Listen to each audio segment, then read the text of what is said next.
Nous sommes dans la rubrique Chronique du jour. Chronique du jour, je voulais l'annoncer au début de cette émission que je serai avec Madame Khadija Baye. Bien sûr, elle est avec moi sur ce plateau et elle a tenu sa promesse d'être là tous les vendredis. En tout cas, on l'espère. Bonjour Madame. Bonjour Aïcha, merci pour la confiance. Voilà. On dirait que chaque vendredi, on me met la pression. La pression pour que ça tienne. Exactement. Pour que chaque vendredi, parce que franchement... vos interventions, c'est une pépite. Hein? Donc aujourd'hui, on parle de charge mentale. Oui. Alors Aïcha, la charge mentale, c'est un poids qui est invisible et surtout qui est porté par les femmes. Beaucoup de femmes portent cette charge. Souvent, elles ne se rendent pas compte en plus qu'elles portent cette charge mentale. En fait, ce n'est pas seulement ce qu'elles font dans la journée, mais c'est l'ensemble des choses qu'elles pensent faire et qu'elles prévoient faire dans la journée. C'est ça la charge mentale. Par exemple, elles vont se faire une liste de choses à faire dans la tête qui ne s'arrêtent jamais. Et c'est justement les mêmes personnes, les mêmes activités. C'est-à-dire penser aux enfants, penser au mari, la maison, la famille, les charges, les parents, les beaux-parents, qu'est-ce que je dois faire, les obligations, tout cela en même temps.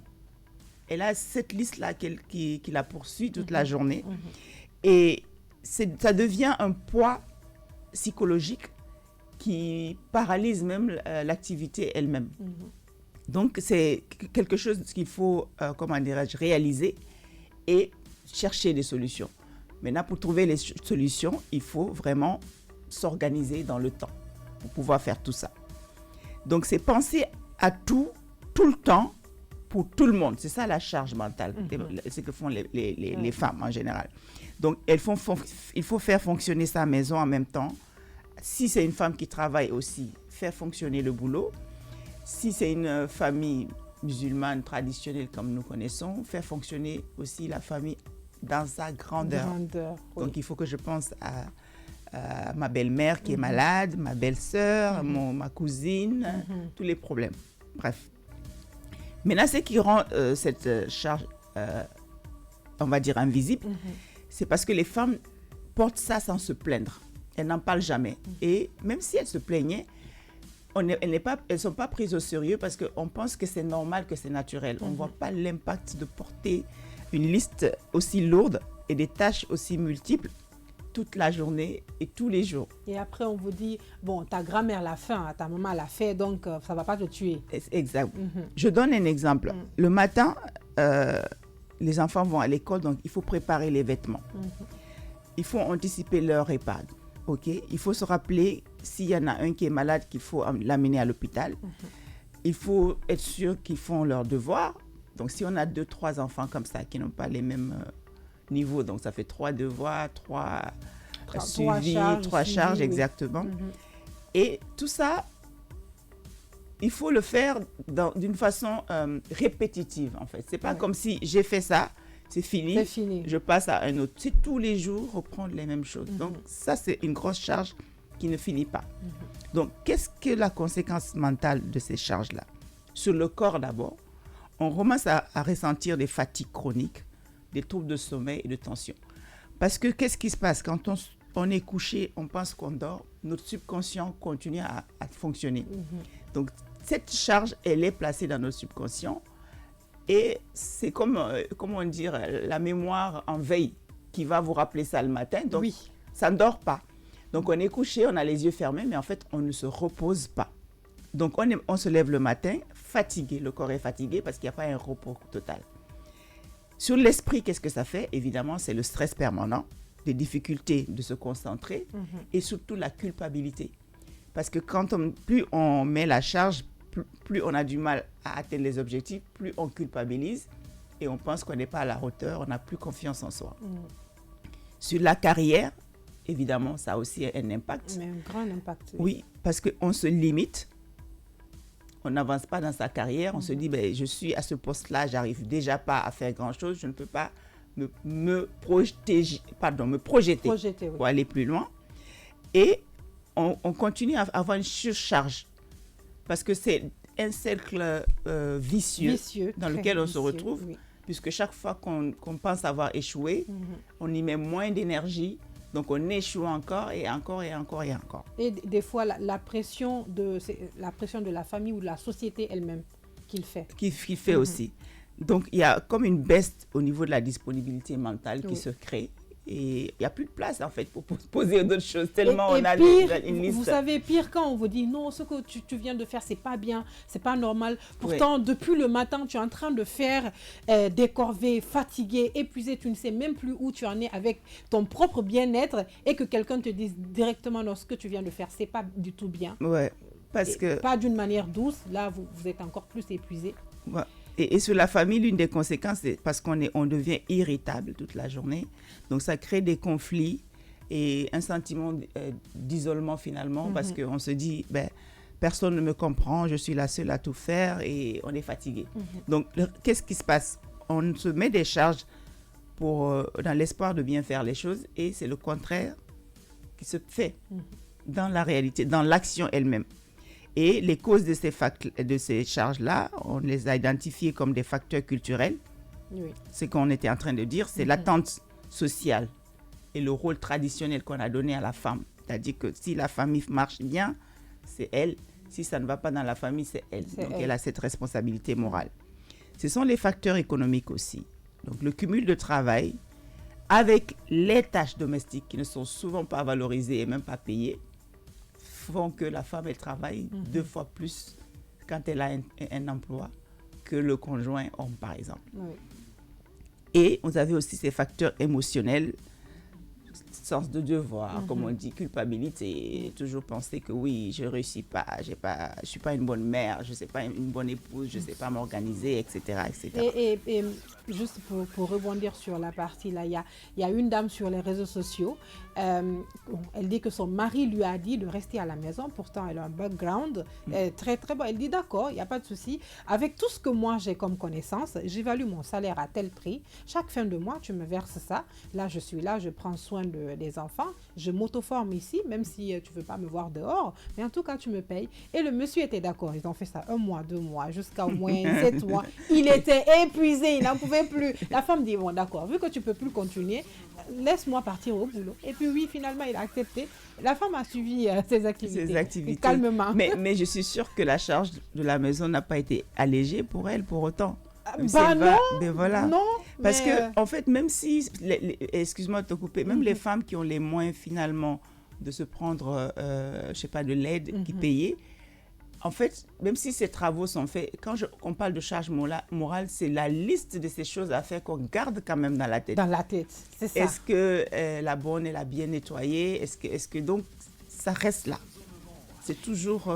Et des fois, d'ailleurs, quand vous laissez une tâche à une autre personne, vous pensez 2 fois plus à comment l'exécution de cette tâche peut être faite que quand vous-même vous mettez la main à la pâte. Parce que vous vous dites, oui, bon, quand c'est moi, je fais comme je veux, je fais bien les choses, mais quand c'est l'autre... Les perfectionnistes, surtout. Oui, les personnes maniaques.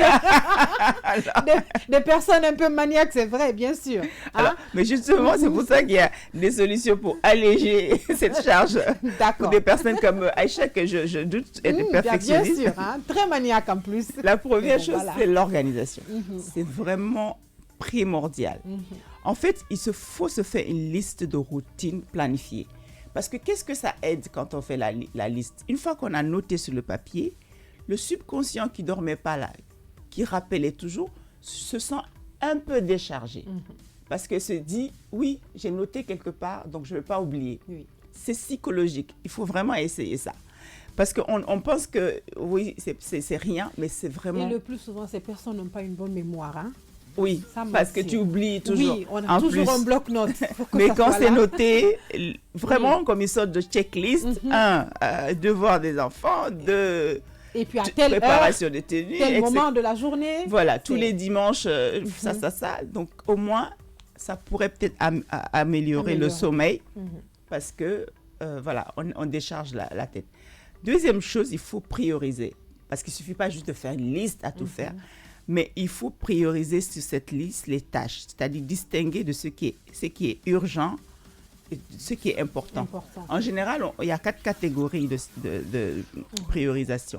Donc, on met ce qui est urgent, parce que souvent, ça peut ne pas être important, mais c'est urgent. Il faut le faire tout de suite. On ne peut pas attendre.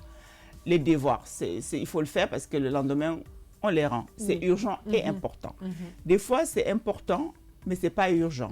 Mais il faut quand même le faire dans les temps. Ça, on peut reporter. Dans 2 jours, je le ferai parce que c'est important que je le fasse. Des fois, ça peut être les deux, urgent et important. Donc, en général, c'est celui-là qu'il faut faire en premier. Aller sur les urgents en deuxième et les importants après. Et il y a les moins importants qu'on peut planifier dans la durée. Donc, c'est important. Partager aussi. Donc, la répartition des tâches. Parce qu'il faut responsabiliser déjà les enfants très tôt.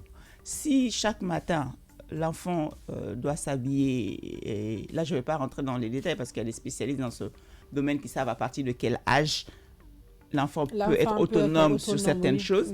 Lui apprendre, par exemple, à préparer ses tenues la veille. L'accompagner 1 fois, 2 fois et dire, voilà, qu'est-ce que tu as envie de porter demain? Une robe, si c'est une fille, un pantalon, etc. Et organiser ses tenues même pour toute la semaine avec lui.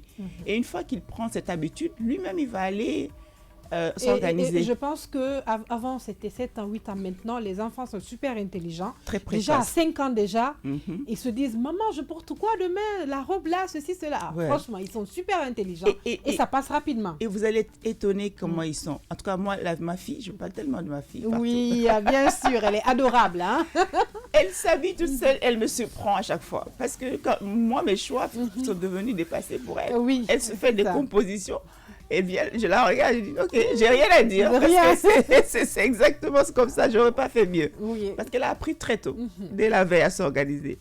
Donc, cette répartition des tâches est importante dans le couple. Même avec le mari, lui donner une responsabilité, que lui aussi, il le fasse. Parce que souvent, on veut que les autres prennent des initiatives, mais ça ne vient pas. Et on se plaint, il ne m'aide pas, il ne participe pas. Mais propose-lui. Dis-lui, par exemple, toi, ton rôle chaque matin, je ne sais pas moi, bon, tu sais qui est courant en Occident, c'est sortir la poubelle. Bon, ici, on ne sort pas la poubelle. Mais je ne sais pas qu'est-ce qu'on pourrait demander à mère. Par exemple, tu t'occupes de tout ce qui est facture. Paiement pas forcément l'argent, mais de s'assurer qu'à la fin du mois, au moment opportun, c'est payé pour ne pas qu'on vienne nous couper le courant ou l'eau. Ça peut être une responsabilité comme ça. Moi, j'ai plus à penser à ça. Je ne sais pas à quoi d'autre. Ou chaque matin, par exemple, je prépare les enfants, moi, et tu te proposes de les déposer à l'école. Tu gères leur transport. Justement, et pour rebondir là-dessus encore, au Sénégal, ils ont créé un foyer des hommes. J'ai vu ça avant-hier, ça m'a vraiment émue. Et c'est les hommes, les papas responsables. C'est un foyer où chaque soir, quand ils quittent le boulot, ils se retrouvent pour se partager les tâches, pour alléger la femme à la maison. Vous, en tant qu'homme, aidez les femmes, faites ceci, faites cela. Les gens trouvent ça comme de la faiblesse, mais eux, ils se plaisent dans ça. Absolument. Et il y a un monsieur déjà, son enfant est un peu autiste, et c'est lui qui se charge de le laver, de l'habiller, de lui donner à manger, de le déposer à l'école.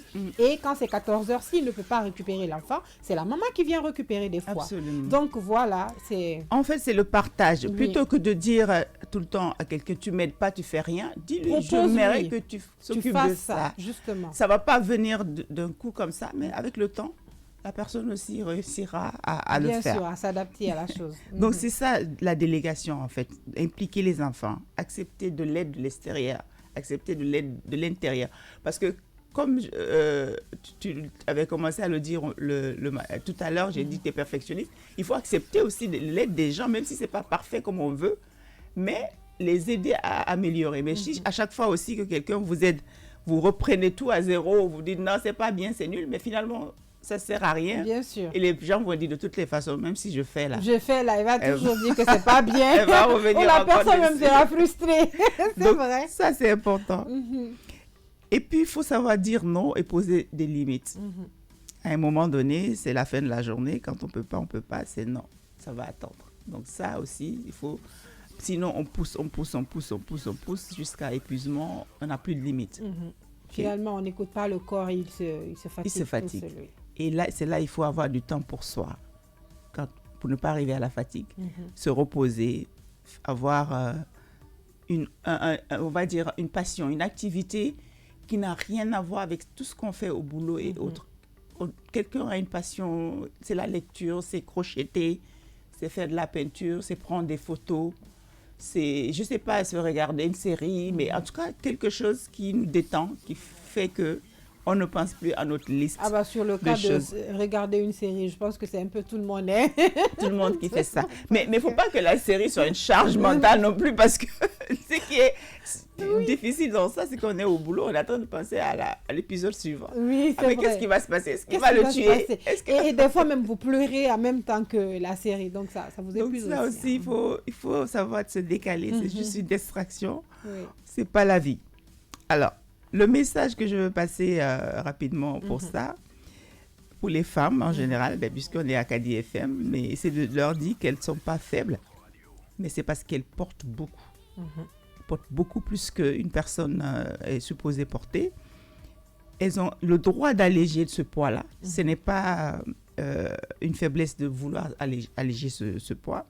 Elles ont le droit de penser à elles, de prioriser leurs besoins, de se reposer. C'est un droit, ce n'est pas un privilège. Et quand on se repose, c'est vraiment des moments importants où on se dit, on peut me mettre devant sa porte, ne pas déranger. Parce que accès interdit. Donc, personne ne rentre. Parce que les enfants, c'est souvent au moment où on décide de se reposer qu'ils sont toujours en train de venir j'ai pleurer. besoin de ça. Voilà, mais ne vous inquiétez pas, le monde ne va pas s'arrêter pendant les 10 minutes où vous avez décidé de vous reposer. C'est ça. Donc mettez un panneau devant la porte et que les enfants comprennent, parce que c'est une forme de communication. Et en plus, on leur apprend comme ça à respecter aussi l'espace de l'autre, respecter l'autre. Parce que ça, c'est un vrai problème qu'on a dans nos communautés. On ne sait pas respecter les espaces. Vous venez dans une file, vous voulez attendre votre tour, vous avez quelqu'un toujours qui va venir chercher à vous dépasser parce qu'il est plus pressé que vous. Il pense qu'il a le droit. Mais il ne réalise même pas parce qu'on ne l'a jamais appris ça, à poser des limites. Donc voilà, en gros, je ne sais pas si je suis encore dans les temps. Oui, bien sûr. OK, donc la charge mentale, c'est un enjeu social.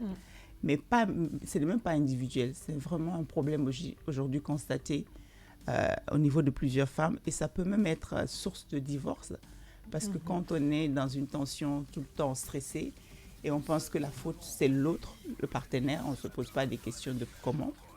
Et c'est quelque chose qu'il faut faire aussi en couple, c'est important de communiquer, de se trouver un temps comme on le faisait avant de se marier. C'est ce qui est dommage parce que souvent, quand on se rencontre et qu'on est amoureux, on a du temps, on discute de tout et tout. Tout va bien en fait. C'est pourquoi il y a certaines jeunes filles qui disent « Ah, je vais attendre d'abord, le mariage va venir après. Parce que quand je vais rentrer dedans, ça sera ça, ça, ça. » Donc moi, je pense un peu que c'est la pression sociale, surtout de la famille. Oui, c'est tout ça, la pression sociale, mais l'impact de cette pression sur nous, la pression qu'on se met aussi. Parce que quand on n'est pas marié, on n'a pas forcément une responsabilité, on apprécie ces moments. Mais une fois qu'on est dans le couple, dans le ménage, on ne pense qu'aux responsabilités et on oublie tous les autres plaisirs qu'on peut s'offrir. Donc prendre du temps en couple, discuter, échanger, parler de sa journée, les difficultés qu'on a eues, comment ça s'est passé, et chacun propose, voilà, on pourrait faire ça différemment, on pourrait s'organiser. C'est important et c'est même vital. Avant qu'on en arrive à la crise, on est fatigué, on ne supporte plus de voir l'autre. Et voilà, après, quand ça rentre dans ça, c'est plus difficile, ça s'escalade. C'est ça. Voilà. Et en parlant aussi du respect du milieu, il y a ma maman qui dit, quand elle achète par exemple des brochettes, elle rentre dans la maison, elle s'enferme, elle finit de manger. Elle dit, bon, tenez, jetez ça. Maman, à quel moment tu as mangé? Bon, moi, si je suis un être humain, c'est pas vous qui allez profiter en tout cas de tout ça. Donc, aux enfants aussi de savoir, bon, enfants, je parle au moins des personnes qui savent, qui sont un peu en connaissance de ce qu'ils font, et qu'ils sachent réellement que oui, c'est à bas âge qu'il faut apprendre certaines choses. Ça va aider aussi à alléger la maman, la sœur ou le papa même qui est à la maison. Donc, elle inculque en tout cas ça aux enfants. C'est très important aussi, cette éducation. Oui, en fait, l'enfant, tout ce qu'on lui apprend à partir jusqu'à avant l'âge de 11 ans, c'est inculqué. En général, ça reste. Oui. Mais si on attend après, c'est plus difficile. Plus le temps passe, plus ça devient difficile. À 13 ans, ça devient même presque impossible de changer certaines choses. C'est clair. Donc, c'est avant l'adolescence qu'il faut leur apprendre des responsabilités parce que souvent, on les voit toujours comme des bébés. On veut rien leur apprendre. On veut qu'ils apprennent tout seuls et qu'ils soient parfaits et qu'ils soient bons, alors que l'enfant, c'est l'apprentissage. Oui. Et nous, en tant que parents, ils regardent ce qu'on fait. Donc, ils reproduisent simplement. Si on ne prend pas le temps de corriger au fur et à mesure, on ne fait que transmettre les problèmes qu'on a nous-mêmes à nos enfants. C'est ça, effectivement. Alors, vous êtes à la fin, c'est ça? Ben oui, si j'ai le temps, moi je déroule encore. Je ne sais pas votre timing. Bien sûr, dérouler. Donc voilà, pour rester sur cette charge mentale, je vais revenir sur les points comme on a dit. Et ce qui est crucial vraiment, se faire une liste, prioriser les tâches dans la journée, les planifier le plus longtemps possible, par semaine, par mois, etc. Même au niveau des dépenses, on se planifie comme ça parce qu'on n'attend pas que à la fin du mois, je sais que je dois faire certaines dépenses, que ça vienne. Ah oui, l'argent que j'avais prévu pour cette dépense, je l'ai finalement donné pour autre chose qui n'était pas prévu. Mais on prévoit tout, on s'organise, on note 100 000 francs pour tel, 50 000 pour l'autre, je mets ça de côté. Comme ça, si quelqu'un vient me dire, ah, j'ai un sac. Même un franc, j'ai pas. Parce que moi, j'ai pas. Tu n'as pas parce que c'est que tu as laissé planifier. C'est planifié. Au niveau du mental, au moins, tu n'as plus à s'inquiéter de ça. Je sais que c'est plus facile à dire qu'à faire, mais si on se l'impose, au début, ça va être difficile, mais à la fin, ouf, quel soulagement qu'on va fonctionner. Comme on va se demander, mais finalement, pourquoi j'ai attendu tout ce temps pour aller vers ça? Oui. Et si nous, aujourd'hui, on est obligé de refaire tout pour arriver à cette organisation, évitons que nos enfants passent par là en leur apprenant à s'organiser. Faites des agendas avec vos enfants. Le samedi soir, le dimanche soir, un agenda comme ils font à l'école. Lundi, voilà ce que j'ai à faire. Mardi, à partir du moment où ils comprennent, et ils peuvent venir faire des chèques à chaque fois. À un moment, ils sont même fiers de dire, voilà, j'ai réussi à faire ça, j'ai fait ça. Et vous allez voir votre enfant qui devient un adulte responsable directement, très vite. Ça passe très vite. Ouais. Voilà. Donc, merci de m'avoir écouté. J'espère que ces conseils vont servir. Donc, c'est comme ça que je souhaite intervenir tous les vendredis à travers ma chronique, c'est de venir discuter de sujets comme ça qui peuvent nous permettre d'alléger et d'améliorer notre quotidien. Oui, notre vie. Et surtout, qu'est-ce que vous pouvez dire aux familles africaines en particulier? Pourquoi? Parce que c'est ici il y a plus de pression. C'est vrai qu'on a la pression liée au couple, aux enfants et la petite famille, comme papa, maman, enfant. Mais après, il y a les extras. Il y a, comme vous avez dit, la tante, la grand-mère, la belle-mère qui viennent et puis qui s'imposent des fois sur certaines choses. Qu'est-ce que vous pouvez leur dire? Mais c'est ce que j'avais dit, je pense, la semaine passée, quand on parlait du bonheur. C'est d'apprendre à être égoïste sur certaines choses. C'est-à-dire que mon bonheur passe avant tout. Je priorise d'abord ma santé physique et mentale avant de penser aux autres. Parce que chacun est responsable de sa vie. Je ne suis pas responsable de la vie. La personne dont on est responsable principalement, c'est son enfant jusqu'à ce qu'il soit adulte. Oui. Là, on a une responsabilité. À part eux, les parents, on les aime, on a de l'amour parce qu'on a la responsabilité de les soutenir parce qu'ils nous ont soutenus. Mais ce n'est pas à nous comment dirais-je, de réussir là où ils ont échoué. Oui. Parce qu'ils ont eu le temps de faire ça. Donc, on ne doit pas prendre cette responsabilité-là. On aide comme on peut. Parce que ce qui se passe dans nos familles africaines, justement, comme tu cites ça, au lieu de se projeter, on s'organise dans le passé. C'est-à-dire que moi, je fais un enfant, je l'éduque dans le but qu'il vienne me soutenir après. Donc, cet enfant-là, quand il grandit, il commence à travailler, il commence à être indépendant. Au lieu de se construire et d'investir pour ses enfants, il reprend la charge de ses parents. Et lui aussi, il va avoir les mêmes faiblesses parce qu'il n'aura pas fait pour ses enfants. Et ses enfants aussi vont devoir le prendre en charge. Alors que c'est le contraire qu'on doit faire aujourd'hui pour faire avancer les choses. C'est-à-dire que moi, j'ai élevé un enfant. en m'assurant moi aussi que ma vie ne dépendra pas de lui. De lui. Au contraire, à partir du moment où il devient adulte et qu'il se prend en charge, ça me fait une charge à moins. Donc, je peux continuer ma vie sans avoir à s'occuper de lui, sans lui poser cette responsabilité aussi de s'occuper de moi. Donc, ça lui permet à lui aussi de grandir et de se projeter sur ses enfants. C'est vraiment important. Oui. La projection en avant plutôt que de dire que ouais, c'est mes parents d'abord, se priver même pour dire que voilà. Et ils font cette comment dirais-je, ce chantage d'ailleurs moral et psychologique des parents.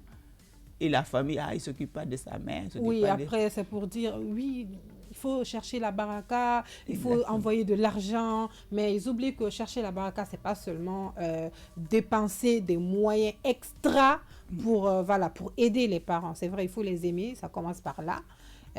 Apporter du soutien, mais pas en fait se tuer, comme on le dit, pour les parents. Se priver. Et même pour aider les parents, puisqu'on parle de charge mentale et d'organisation, il faut s'organiser parce que souvent, qu'est-ce qui arrive? On est 2, 3 enfants de la même famille et on fait comme une compétition, chacun veut faire plus. Et ça n'a pas forcément un impact. Mais si on s'organise pour dire que voilà, toi tu vas faire ça pour les parents, moi je vais faire ça, toi l'autre va faire ça, ça décharge. Chacun fait sa responsabilité, vous les aidez.